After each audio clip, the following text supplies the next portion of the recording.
ছাত্র রাজনীতি নিয়ে সংঘাত যে কথাটি বললেন কিংবা সংকট কিংবা সংশয় যে কথাটি বলি এই কথার সাথে আমি একটু সবিনয়ে দ্বিমত করব এই কারণে যে গত ১৬ বছরে আমরা এদেশে ফ্যাসিস্টদের উত্থান দেখেছি, গুম খুন দেখেছি, হত্যাকাণ্ড দেখেছি, গণতন্ত্রকে হত্যা দেখেছি, রাষ্ট্রকে কিভাবে ব্যবহার করে টাকা পাচারের একটা মেশিনে পরিণত করা যায় সেটা দেখেছি।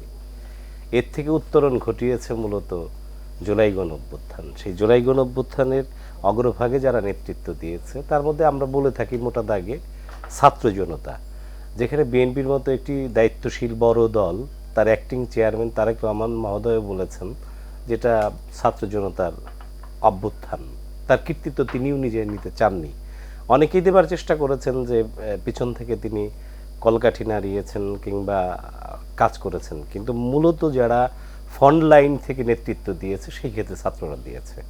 এক দুই হলো যে ছাত্ররা যেভাবে জীবনকে উৎসর্গ করেছে, আমার বয়স হয়েছে, আমার বাম দিকে যিনি ছাত্রদলের যুগ্ম সাধারণ সম্পাদক কিংবা এনসিবির যে ছাত্র রাজনীতির সাথে জড়িত যিনি আছেন, তারা যেভাবে শ্রম দিতে পারবে কিংবা প্রতিবাদ করতে পারবে অন্যায়ের বিরুদ্ধে, দেশ গঠনের জন্য যে ইটা দিতে পারবে, আপনার হলো এনার্জিটা দিতে পারবে, সেটা কিন্তু আমি পারবো না। আমি একসময় দিয়েছি ৯০ গণঅভ্যুত্থানে, আমিও সক্রিয় অংশগ্রহণ করেছি।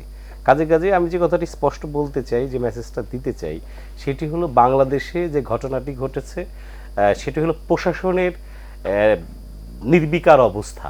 প্রশাসন যদি একটু সজীব হতো, উজ্জীবিত হতো, কিংবা প্রশাসনকে যদি ঢেলে সাজানোর প্রক্রিয়াটাই বর্তমান অন্তর্বর্তী সরকার করতে পারত, তাহলে যে সমস্যাগুলো আছে এই সমস্যাগুলো হতো না, এবং সর্বোপরি আজকের এই শিরোনামই হতো না রাজনীতি সংঘাত এবং সংকট, এই শিরোনাম হতো না।